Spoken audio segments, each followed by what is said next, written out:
I know we can't have you in the room, which is a little bit disappointing, but because of the restrictions, etc., we obviously have to do everything online. But we'll try and make it as involving as we can for you. It is interactive. I don't want it to just be me talking for an hour or so. I really want to get your feedback as well and hear from you and to get you working and involving yourselves as much as possible. So there will be moments where we'll be up on our feet and doing things and using our bodies and our faces and making some sound. So be enthusiastic, don't be shy, throw yourself into it, and we'll see how we get on. Okay. Speaking with confidence, creativity, and imagination. When we are presenting, when we are talking, we often get lost in the idea that the content is the most important thing. That what we are saying is the most important thing and the thing that we need to get across most importantly. Actually, it's equally important how we say things.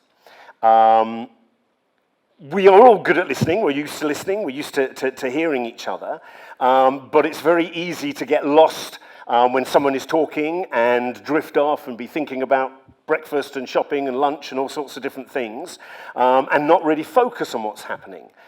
The way that we can help our audience or our listeners to really focus is the way that we say things. And certainly as an actor, this is very prevalent. So it's about the expression that we use. It's about the energy that we use when we are talking, when we are presenting, when we are sharing our ideas. It's about how expressive we are. Not just, as I say, not just about what we're saying, but how we say it. So today what we're going to look at, there are a few exercises, a few things that we're going to practice to aid us in our presenting skills. Now, if you were an athlete, if you were a sportsman and you were going to run a race or you were going to take part in some kind of activity, you wouldn't just get out of bed, drag yourself to the race course and run the race. You would make sure that you were fully prepared, mentally as well as physically. And the same goes for speaking and acting and presenting. When actors are on stage, they get themselves ready. They prepare themselves. There is some degree of warm-up that takes place. As I say, this is a physical warm-up, warming up our bodies, as well as warming up our mouth, warming up our lips, warming up our voices, because we want to make sure that everything that we do and everything that we say, we are able to do it at the optimum level. We want to make sure that we're not going to trip up over our words. We want to make sure that we're not going to stumble and stutter. We want to make sure that we're going to be loud enough, that we're going to be heard, that our thoughts and feelings and ideas are going to be expressed with energy and enthusiasm and in the best way. So one of the ways of doing this is to prepare ourselves. Often when we are presenting or acting, I don't know about you, but certainly when I'm acting or presenting, even though I have a lot of experience, I've been working for many, many years, one gets a little bit nervous. You get a little bit anxiety, you get a bit of anxiety, you feel a little bit stressed, and these nerves and this anxiety often impedes the way that we express ourselves and the way that we can communicate. And it's shown in different ways. It might be shown in the fact that your mouth gets very dry and you have to swallow a lot, so your voice is not working to the optimum capacity. It could be that we get very tense and we get very tight, so we are restricted in the way that we breathe. And obviously if our breath is affected, if our breathing is affected, that's then in turn going to affect our voices. And the sound that we make and the resonance and the volume that we need to produce a good sound. So tension creeps into the body. When tension creeps in, we get, as I say, we get tight, we get closed off, and things start to shut down a little bit, and we're not able to communicate in the best way. So similarly to an athlete, who would work out their muscles and they would do all their exercises to make sure that everything was working well. We as actors, presenters, speakers, we also need to warm ourselves up and get ourselves ready. So one of the ways of doing that is to do a very quick sort of physical workout, a bit of physical exercise to get ourselves loose, to get rid of some of that tension, to get rid of some of that stress, so that our bodies are free and able to express what we want to express. Now, I know you're all sort of sitting, from what I can see, you're all sitting down very comfortably at your desks and tables. But ideally, I'd like you to stand up if you can. I'm just going to put this down. So stand up where you are. Go on, give it a go. Yes, well done, very good. I'll even take off my jacket. There you go. Now we mean business. Okay. So what I want us to do is we're going to warm ourselves up, get our bodies nice and loose. Well done, Julie. Well done, standing up there at home. So we're going to get our bodies nicely worked up and relaxed. Okay. When we get stressed, we often get very tight. As I say, there is tension in the body. Often this comes in the form of very tightness across the chest or across the shoulders, and everything gets impeded and inhibited, and we can't use our bodies to the best capacity. So what we're going to do, we're just going to give ourselves a shake. So give your hands a shake. Very good, well done. Shake it around. Be careful you don't smack anybody in the face. Give that a nice big shake. Great, great, great, great, great. Really throw those hands away. Brilliant. Very good indeed. Excellent. Okay. We're then going to give our shoulders a little bit of a jiggle. As I say, when we get stressed, we tend to hold a lot of tension in our shoulders and across our chest, which impedes our breathing, also impedes our throat. Our throat gets very tight, so we can't make a good sound. So we're just going to give our shoulders a nice little roll. This is a nice warm-up for the morning. Wake you all up, wherever you might be. So just bring your shoulders up to your ears, and then just let them fall down. Very good. Bring them up again. Bit more. A little bit more. And down. Very good. One more time. Bring them up. And let them fall. Very good. Excellent. You can have a little jump up and down. Make sure everything is nice and loose. Excellent. Very, very, very good indeed. Okay, we can also have a little swing. Just give your arms a little swing from side to side. Again, be careful of hitting anyone or hitting anything. Great. Just make sure everything is nice and loose. Good. We can give our head a little roll. So you can drop your head down onto your chest. And we're just going to give our head a little roll round. Really loosening up that neck. Freeing up that tension. Letting everything go. And back the other way.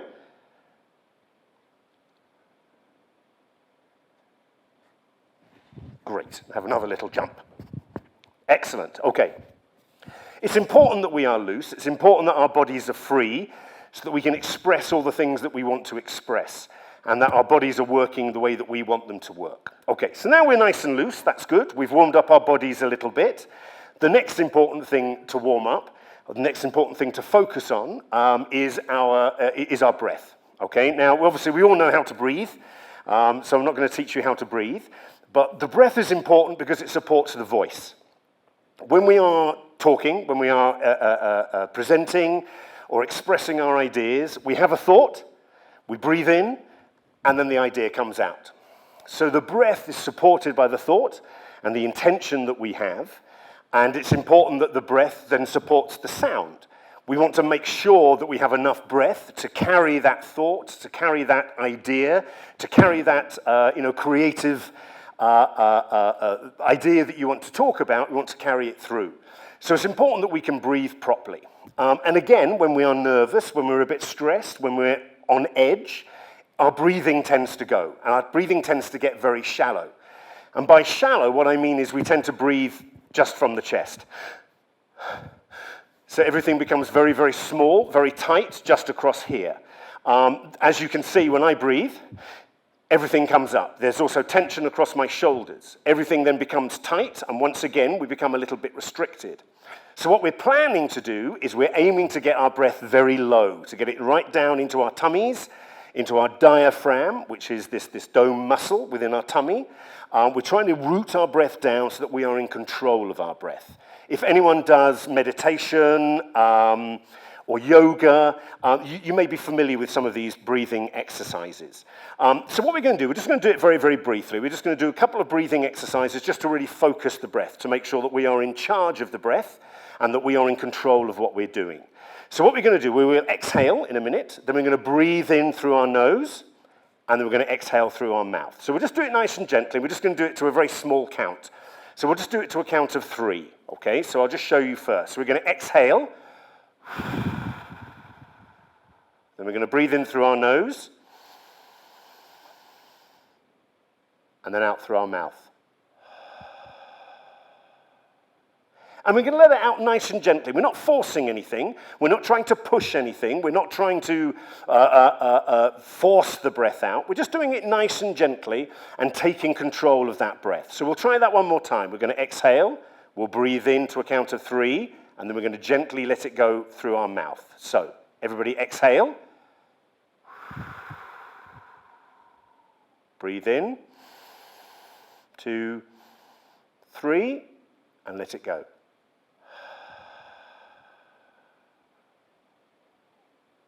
Great. We'll do that one more time. Exhale. Breathe in. 2, 3, and let it out. Good. What this does, not only does this allow us to take control of our breath, it also calms us. So again, if we're a little bit nervous or a little bit overexcited, a little bit anxious about what we're presenting, being in control of our breath allows us to calm down. It allows us to take control and allows us to have the security that we know what we're doing. We know what we're doing with our breathing. So it's an important exercise to do. You can do it any way you like, just very quickly, just getting a grip of that breath before you present. We're going to move on a little bit.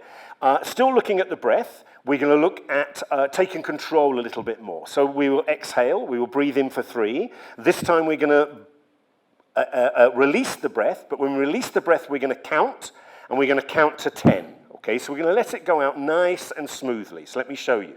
So I'll exhale. I breathe in. 2, 3, and then I'm going to count to 10. 1, 2, 3, 4, 5, 6, 7, 8, 9, 10. So it's nice and smooth. It's nice and in control. We're not pushing it. 1, 2, 3, 4. I'm going to get to the end. We're not really forcing the breath out. We're doing it in a nice, gentle, controlled, calm way. Okay? So we'll try it all together. Don't be afraid to vocalize, okay? Don't be afraid to use your voices. I know you're all together in your rooms. Obviously, you're not here with me. So don't be embarrassed. Make some noise. Enjoy filling the space with sound.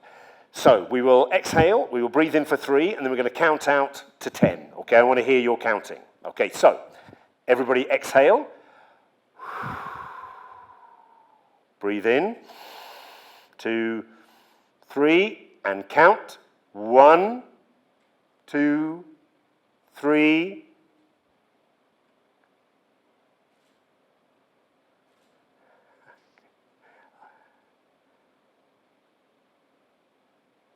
Okay, I can't hear you. I'm not sure if I can hear them at all. Is there a way of me hearing them?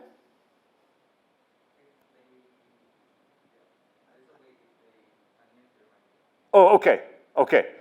I can't hear any of you, but I'm sure you're making some sound. I'm hoping you're making some sound, so we will see. It'll be good if we can, let's try it one more time. This time, let's see if I can really hear you. So really count out with volume so I can hear what you're doing, okay? So we'll try it one more time. So really, really go for it. So if you're at home, turn your microphones on. Obviously, if you're in the classrooms, that I can hear you. So we also get some, I get some feedback from you, okay?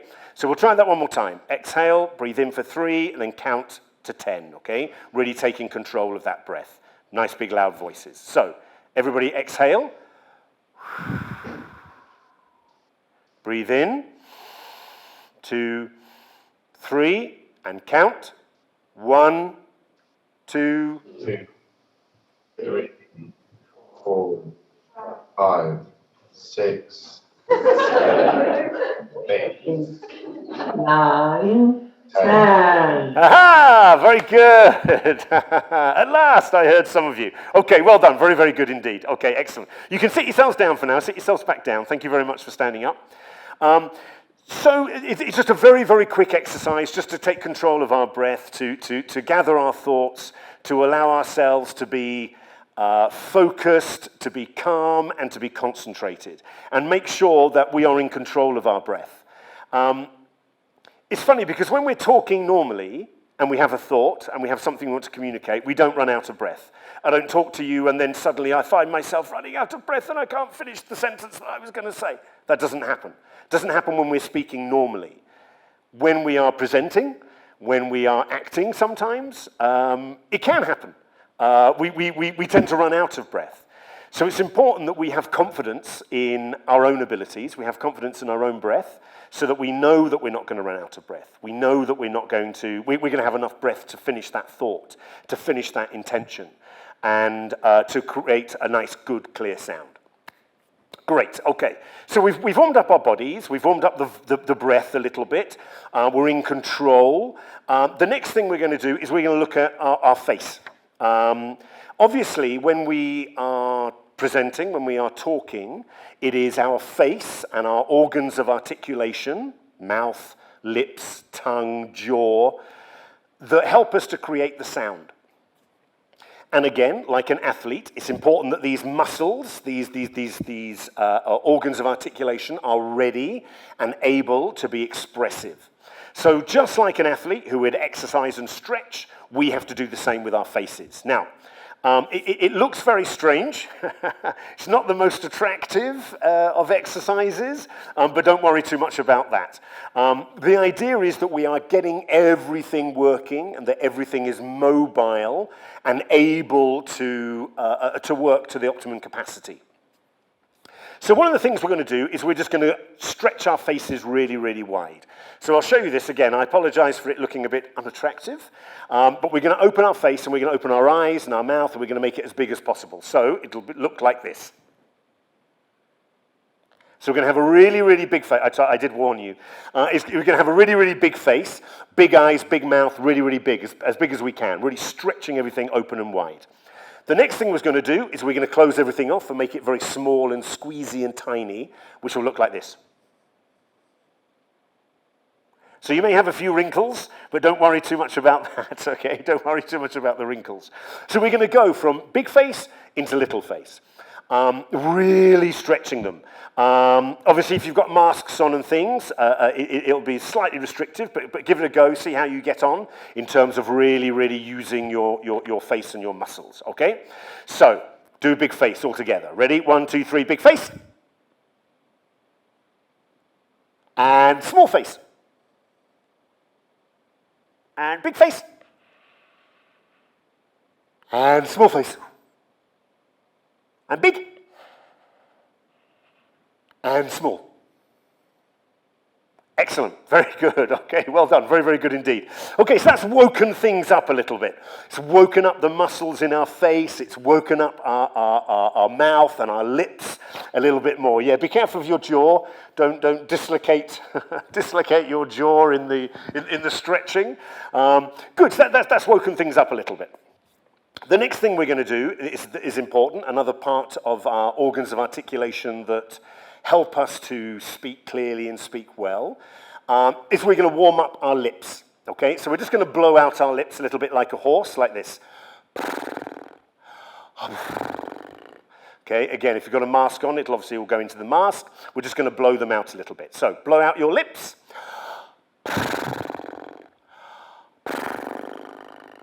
Very, very good. Excellent. What we're trying to do is we're loosening up our muscles. We're loosening up our lips so they're able to work and move as well as they can. So one more time, give them a big blowout. Excellent. Very, very, very good indeed. Okay, good. So we've woken up our faces. We've stretched our jaws. We've woken up our eyes. We've worked our lips a little bit. We're going to put the two of those together. So we're going to, again, look at wakening our faces, and using our lips. So we're going to go from a very, very big smile into a pout with your lips pushing forward, like you're doing a kiss, like you're doing a big kiss. You see that? And into a smile, and then into a kiss.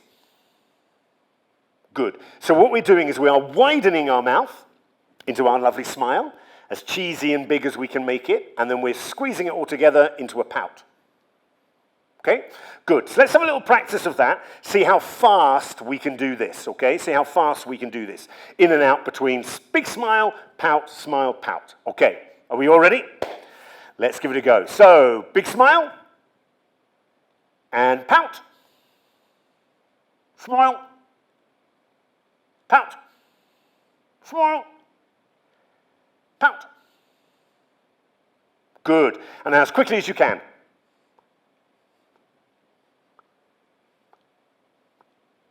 Excellent. Very, very good. Very good. Okay, and give your face a shake. Loosen all that up. Excellent. Okay, very good. Now, I know these exercises make you look a bit silly, and they're not the most attractive, but they are very, very useful in terms of getting everything awake, getting all those muscles and parts of our organs of articulations working. Good. So we've done the jaw, we've done the face, we've done the lips. The next thing we're going to look at is we're going to look at our tongue. So we're going to work our tongue. Now, our tongue is an amazing muscle, and we need it to be super dexterous, so that when we are making these sounds, when we are trying to communicate, we know that our tongue is going to go to the places we want it to go. Okay? It's going to work for us. So the first thing I want you to do is, with your mouth closed, we're just going to clean our teeth with our tongue. So you're just going to use your tongue, and you're going to go all the way around your mouth, all the way around your teeth, in and out of all those nooks and crannies, all the way around, finding your breakfast, if it's still there, and really sort of exercise, really getting that tongue working. Okay, so just have a little clean of your teeth.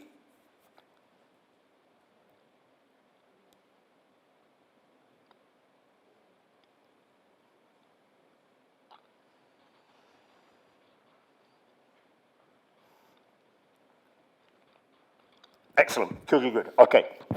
So it should make your tongue ache a little bit because of the effort that you're putting in to use that muscle. Good. So we've got it working a little bit. What we're now going to do, we're going to stick your tongue out as far as you can, and then you're going to bring it in. So a bit like a cat that was like licking water, we're going to put our tongue in and out as fast as we can. Okay. Again, not the most attractive, but effective. Okay. So give that a try. Tongues in and out.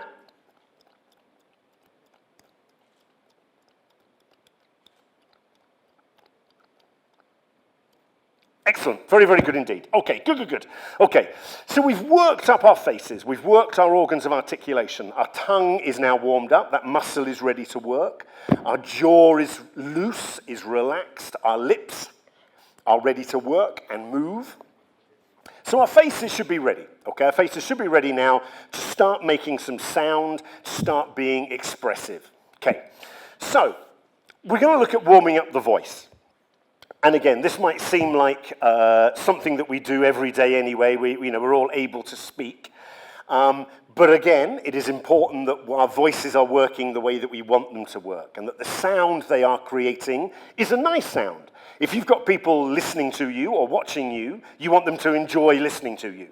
You don't want it to be a sound that is uncomfortable or a sound that is not pleasant to listen to. So it's important that we warm up our voice. And it's important that we are not afraid to make sound. Often we can get a little bit inhibited, and we can be a little bit worried or a little bit embarrassed about being loud. As children, we're often told to be quiet, not to make too much noise, to be seen but not heard. In actual fact, we should embrace the fact of making noise. We should embrace the fact of being loud, of being confident, of being able to fill a room with sound and be proud of the sounds that we make. So that's what we're going to aim for today. So a good way of working and to get a nice gentle sound going is just to have a nice little hum.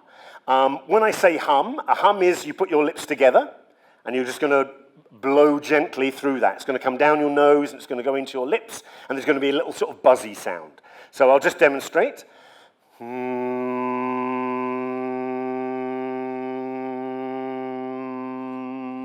So I can feel it on my lips. My lips should tingle a little bit. You should better feel it a little bit there. You also should better feel it going down your nose. And it's just a gentle sound. You can pick any note you want. Doesn't matter what pitch. Something that's comfortable for you. Doesn't have to be a tune, but it can be a tune if you wish it to be. So I just want you to have a nice sort of gentle hum. What this hum does, it begins to warm up your vocal cords. So you're, rather than coming straight in with text or coming straight in with speaking, this allows you to have a nice, gentle sort of warm up by creating a little bit of sound. Okay? Still can't hear anything.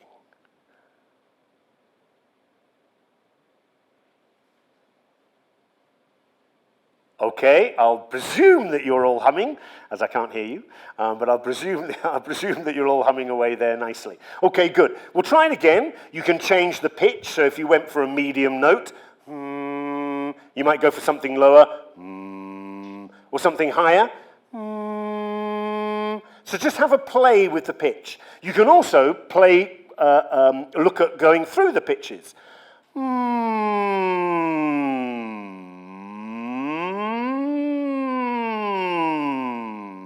So you can play with going through your various pitches while you're having a nice gentle hum.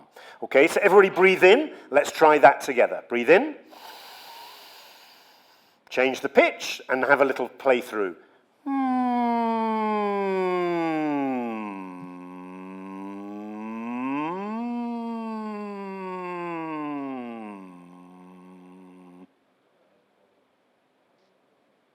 Great, okay. So you've had a little hum.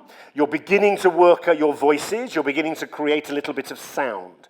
What we're now going to do is we're going to add some actual noise to that. So there's a little bit more volume to that. One way of doing this is by singing. So again, we talked about humming. We talked about how that's a nice gentle way of warming up the mouth, warming up your vocal cords, and making some nice sound. That can then be taken into a hum, taken into a song rather. So if you were humming a song, for example, if I was humming "Happy Birthday,"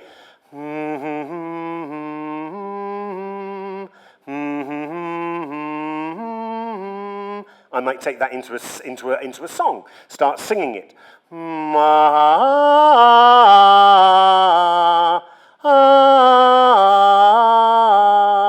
So again, we're not forcing it. It's not about the quality of our singing. We don't all have to be good singers. It's just about making some sound and allowing your hum to stretch into a nice song. So don't be afraid of singing. Again, it's a really good way of warming up. It's a really good way of connecting with voice, connecting with sound, okay? So singing is one thing. The other thing that we need to look at is we need to look at the sounds that we are making. So we're going to look at vowels and consonants. We obviously know vowels when we are writing and consonants when we're writing, but they also have particular ways of expressing things when we're speaking. By vowels, I mean sounds like oo, o, or, a, e. So these are the long sounds. The vowels are the parts of speech that carry emotion. So, for example, if we were looking at Shakespeare, for example, Shakespeare has lots of, oh, woe is me. It has lots of these long vowel sounds that help to carry the emotion of the characters. And it's important that we give these sounds their worth. It's important that we use these sounds properly. Certainly in Singapore, a lot of the long vowel sounds, the oohs and the ahs and the aw's, get squished and they get shortened. So instead of saying things like sheep, I see the sheep in the field, People might say, I see the sheep in the field. So we end up with ship instead of sheep. And this can obviously lead to confusion. So it's important that we give these vowel sounds their worth. We give them their length. So we're just going to quickly hum into some of these. So again, I can't hear you. I can't really hear them. But we'll presume that you're making the sounds. So we're going to hum into each of these vowel sounds. The first vowel sound we're going to use is the oo sound. So we're going to go like this. So just watch. Moo. So it's like a cow. So we're sort of mooing like a cow, okay? Again, don't worry about how silly it feels. It's just about warming up and making some noise, okay? So we'll try it all together. We'll breathe in, we'll hum, and we'll go into a nice oo sound, okay? Give it some volume if you can. If you're in the classroom, there's lots of you there, so I should be able to hear you. If you're at home, turn on your microphones so that I can hear some sound coming back, okay? Don't be afraid. So we're going to breathe in. We're going to hum into a moo. Moo.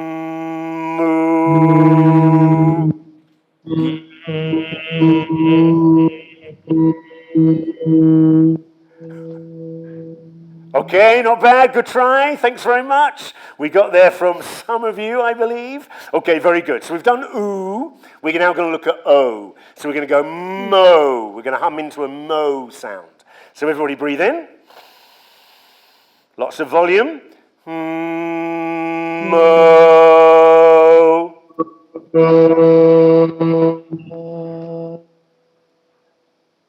Very good, not too bad. So we've done oo, we've done o, we're going to do or.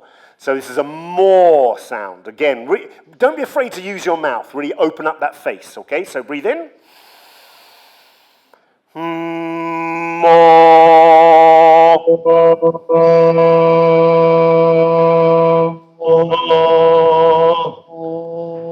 Very good, not too bad. Arthur's winning. He wins the prize for being the loudest.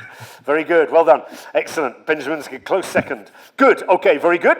Now we're going to do R, the R sound. This is the biggest sound of all, the biggest face. Our mouth is open the most. Big, loud mouth. If you don't open your mouth when you're talking, if you don't use all the spaces that our faces give us, the sound gets trapped inside, so everything becomes a little bit squished and a little bit constricted. So don't be afraid to open your mouth to really get those organs of articulation working. So we're going to do R, big mouth, ma. Okay, so breathe in.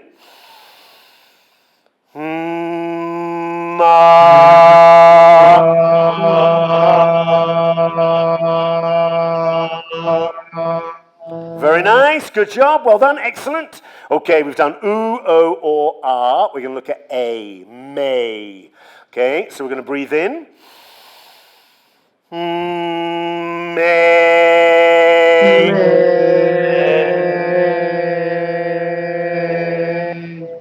Fantastic, okay, not too bad. Last one we're going to look at is me. Nice wide, our cheesy smile that we looked at before. Me, nice big wide mouth. Okay, so breathe in. Me.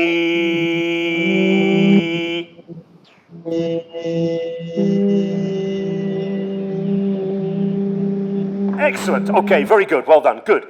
So oo, o, or, r, a, e. Okay, we've hummed into them. Moo, mo, more, ma, may, me. Very nice indeed. So again, this is something that you can use as a very quick warm-up. While you're sitting there waiting to go up to present, you can hum to yourself. You can run through some of these vowel sounds. Moo, mo, more, ma, may, me. Moo, mo, more, ma, may, me. Moo, mo, more, ma, may, me. Just get everything nice and working.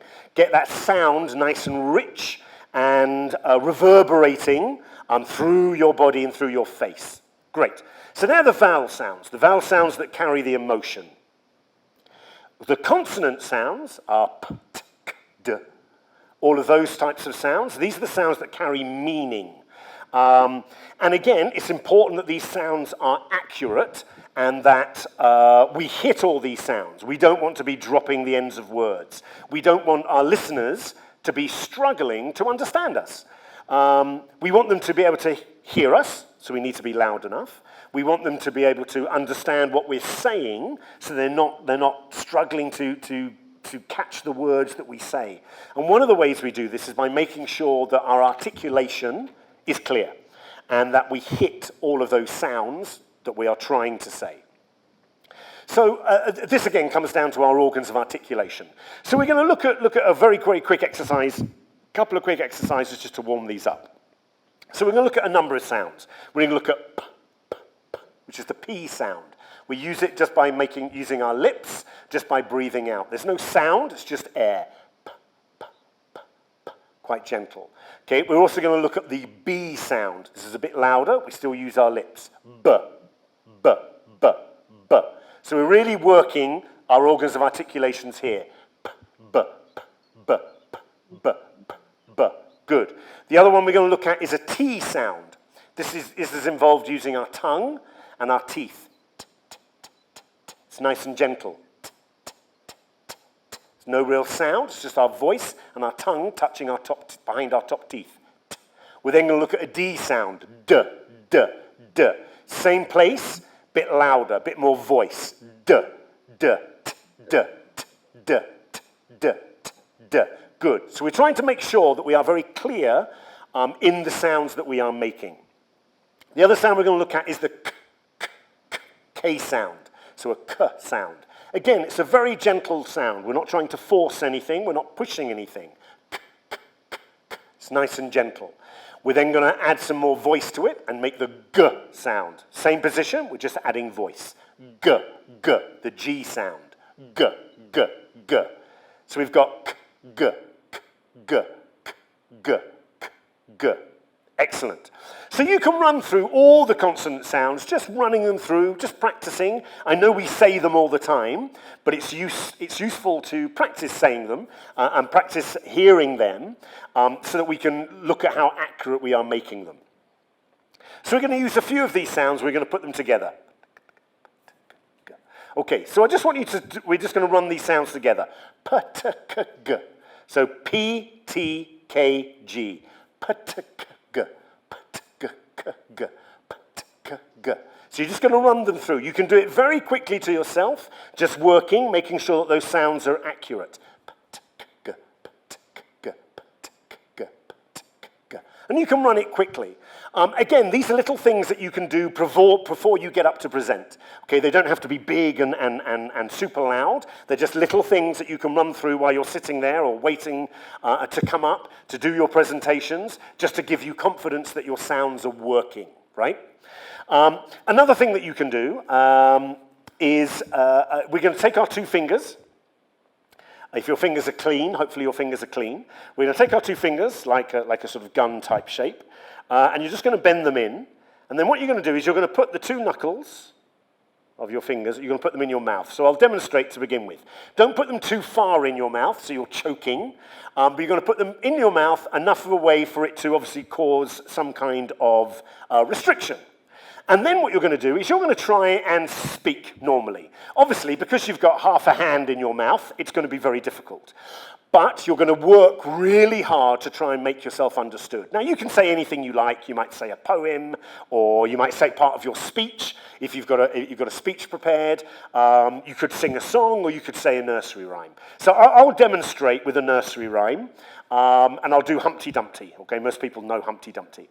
So I'm going to take my two fingers, I'm going to put them in my mouth, and I'm going to try and say Humpty Dumpty as clearly as I can, despite the fact I've got half a hand in my mouth, okay? So just watch and listen to this. Again, it's not the most attractive, so I apologize in advance, but it really helps with your articulation. So just watch now. So I'm going to put my hand inside, and I'm going to try and talk. So I will say, Humpty Dumpty sat on a wall, Humpty Dumpty had a great fall. All the king's horses and all the king's men couldn't put Humpty together again. Now, obviously, that's quite hard. It's quite hard to do, and it makes it quite unclear. But what happens is this. Once you've done that a few times with your fingers in your mouth, and you're really working hard to make yourself understood, when you take your fingers out of your mouth, your organs of articulation, your teeth, your lips, your tongue, are used to working hard. So when you take your fingers out, you suddenly find that everything works really, really well and is very dexterous and is making all those sounds very accurately. So again, this is a little something that you can do just while you're sitting there before you come up and present. Okay? All right, so we've warmed up our bodies, we've focused on our breath, we've warmed up our faces, we've looked at making sound, we've looked at the vowel sounds, we've looked at the consonant sounds, we've also looked at being accurate with how we make those sounds. So we're now going to move on to putting all these things into practice. Now, tongue twisters may seem like a very childish thing to do, but they're actually a really, really good way of just clarifying to yourself that everything is working well and that everything is working accurately. They're little short ones that you can remember very quickly, you can memorize to yourself, so you have the opportunity, again, just before you present, to run through some of these. So we've got a few of the sort of classic ones here. We've got Peter Piper picked a peck of pickled peppers, a peck of pickled peppers Peter Piper picked. If Peter Piper picked a peck of pickled peppers, where's the peck of pickled peppers I see, I couldn't do it myself. Where's the peck of pickled peppers Peter Piper picked? Okay, so you really work on it. So what you want to do is have a little practice to yourself of running through some of these tongue twisters. Let's look at the Peter Piper one. Say it out loud to yourself. Don't worry about the speed so much as the accuracy, and then we're going to have a listen to a few people doing it, okay? So have a little practice, take 10 seconds or so, run it through, and then I'm going to pick a few people to have a listen and see how fast we can do it, okay, and how accurately we can do it. So have a little practice of those.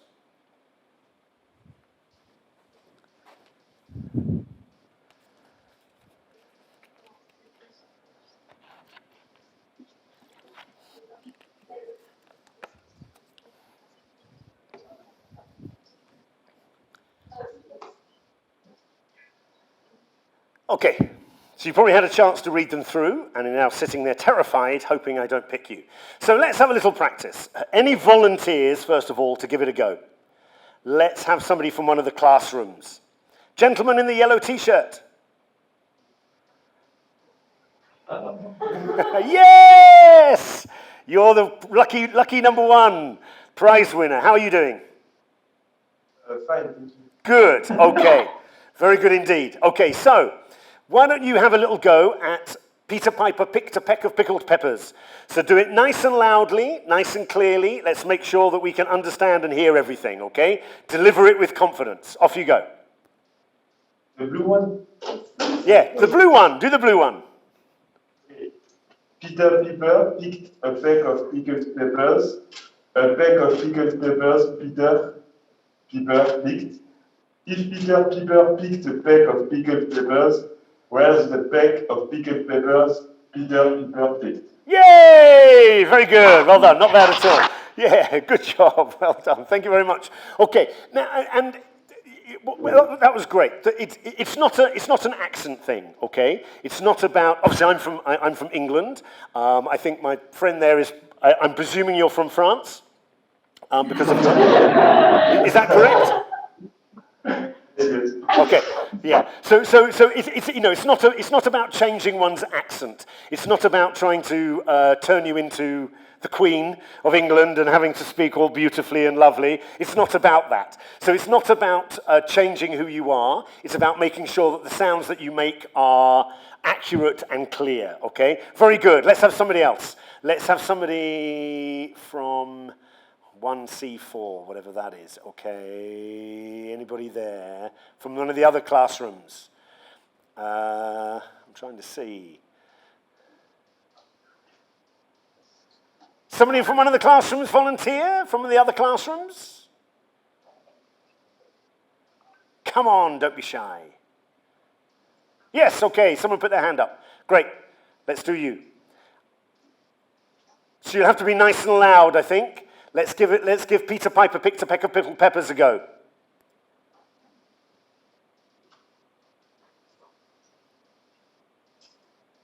Anybody there?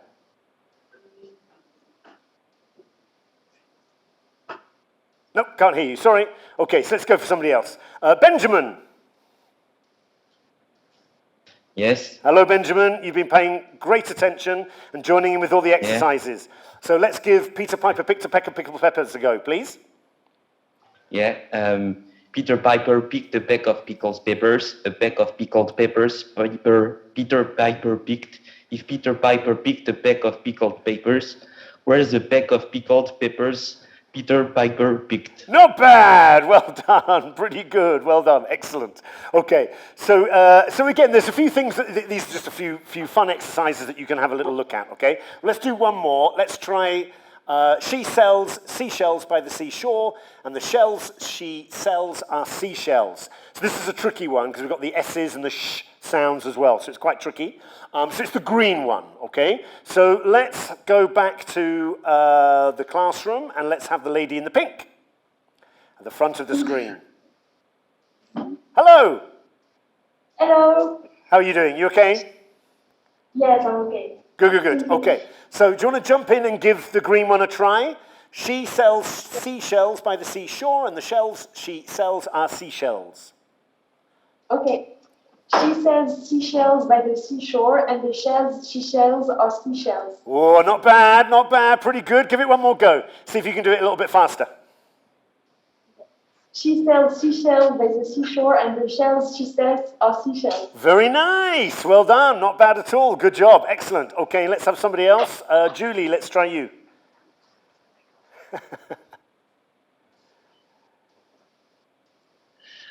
Okay, she sells seashells by the seashore, and the shells she sells are seashells. Ah! Okay, not too bad. Good try. Let's try it one more time, Julie. Don't worry so much about the speed. Just go for the accuracy, okay? It's a very tricky one, okay? But give it another try. You did a good job.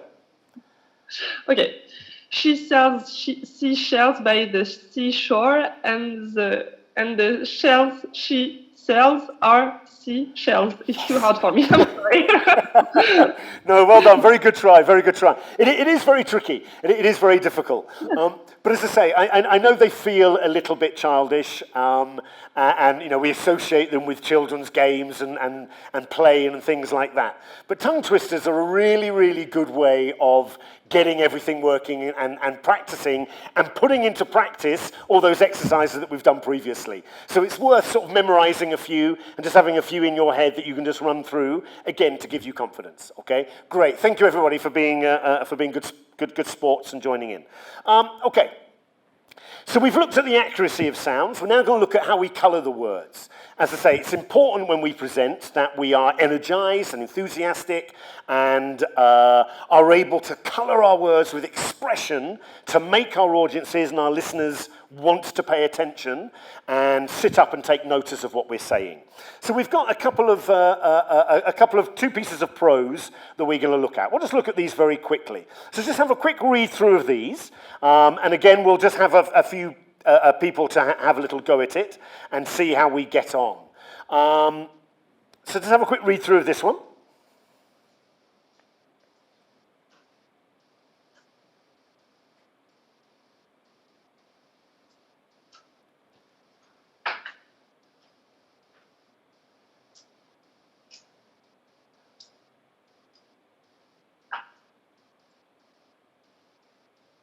So this piece of prose has two different feels in it, two different types of feeling and expression.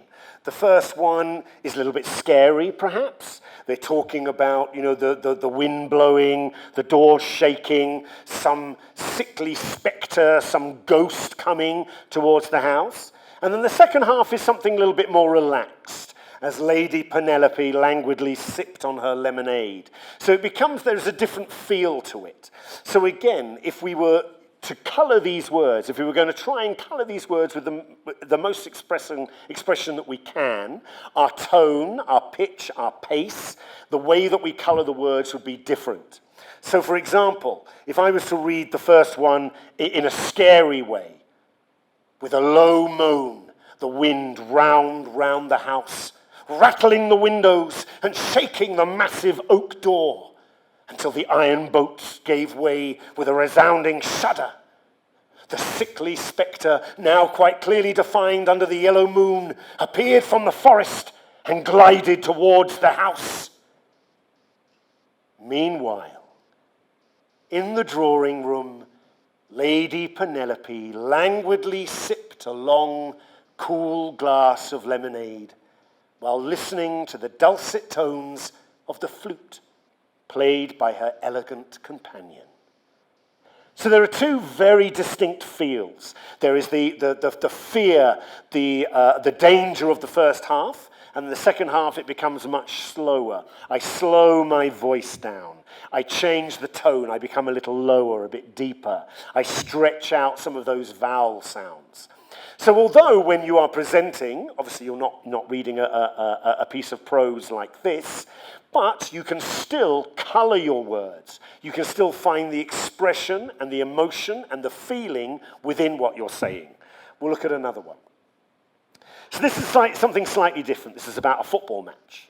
And again, we have a different feel from the first half to the second half. So have a quick read through of it, and then we'll try and choose a few people to give it a go.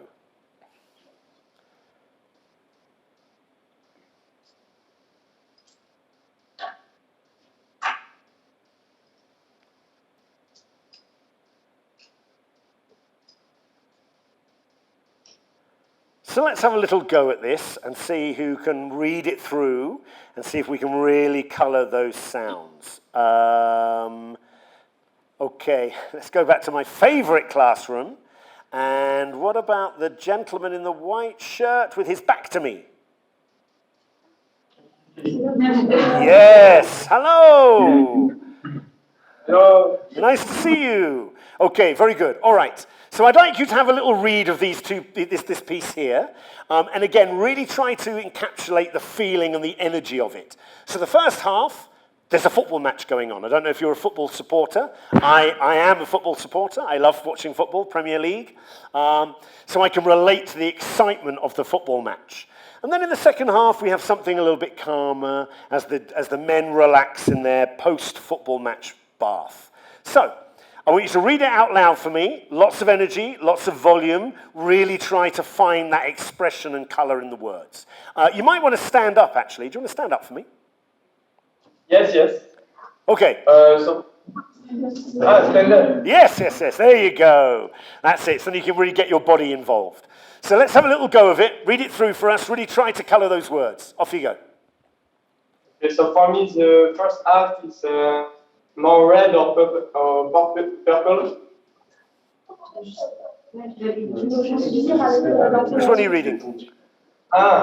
The football stadium was packed with thousands of eager fans, boisterously brandishing programs, rattles and bells, all in support of their hero, who at this moment was carrying down the wing. The ball apparently stuck to its toe, passed off an opponent, then another and another, until, with a mighty effort, he kicked the ball into the enemy net's goal! Keep going. Yay, goal! Keep going. Okay, later, back in the dressing room with the deep satisfaction of conquerors, the men lay submerged in the warm, relaxing water.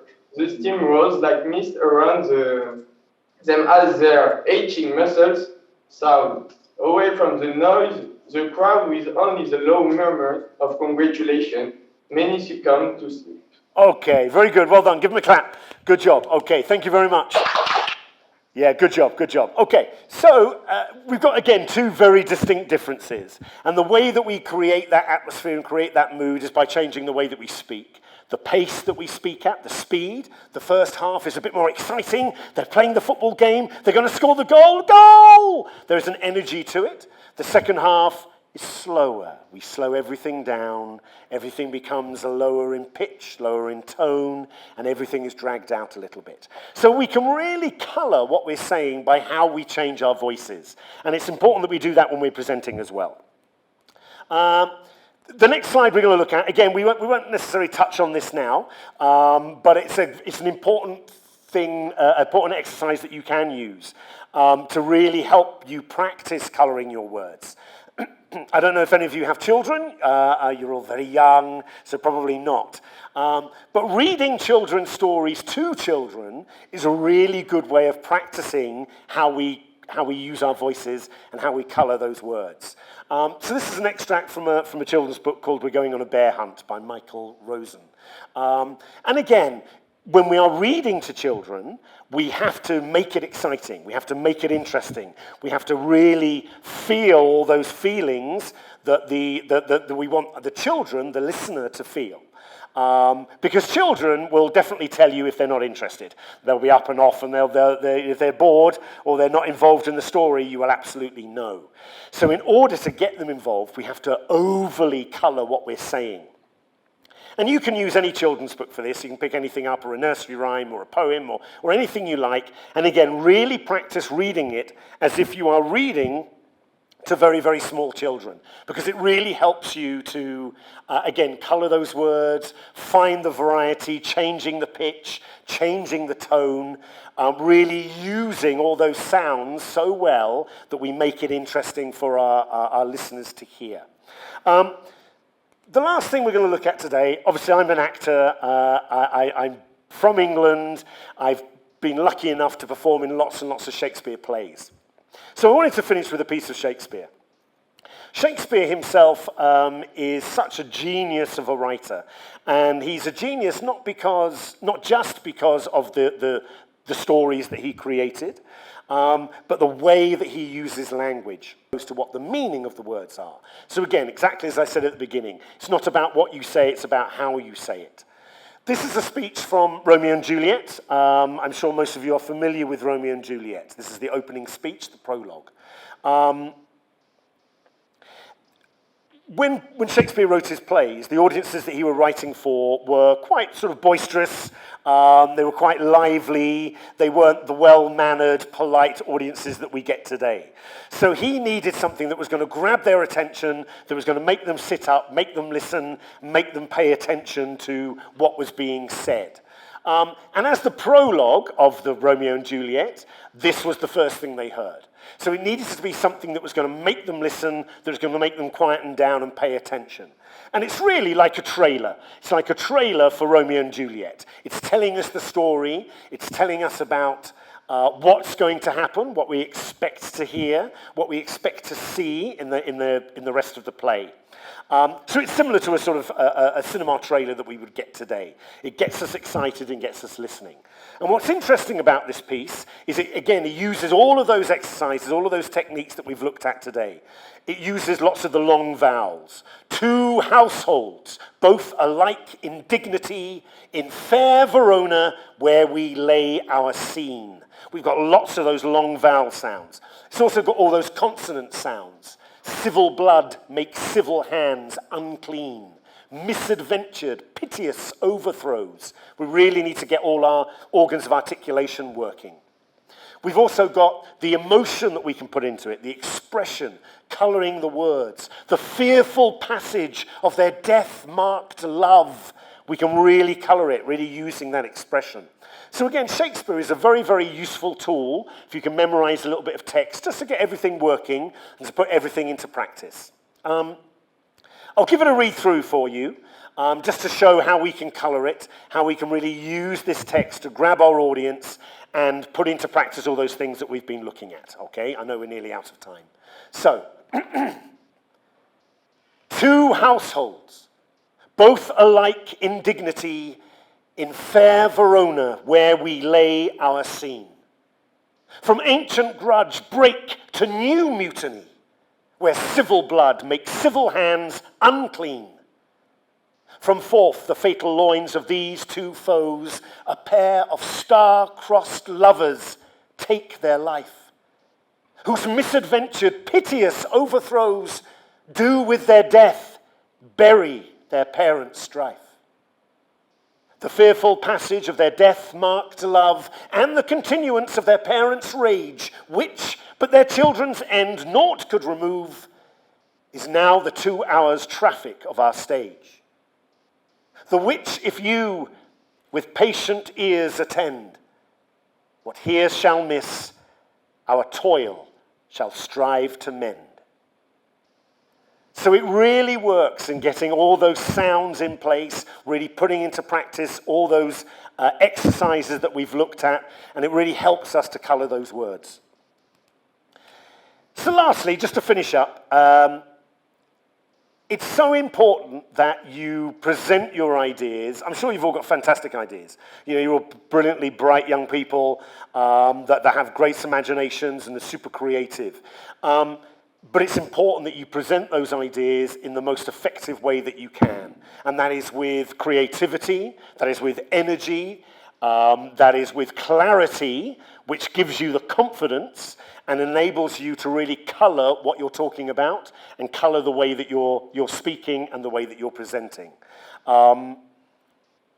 People will remember how you deliver your speech far more than how they remember what your speech was about. Okay? So remember that. It's about that confidence, it's about that delivery, it's about that energy that you use to be expressive and to communicate with creativity, imagination, and clarity. Okay?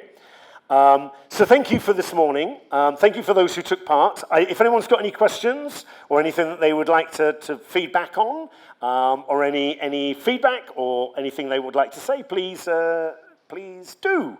Now's your chance.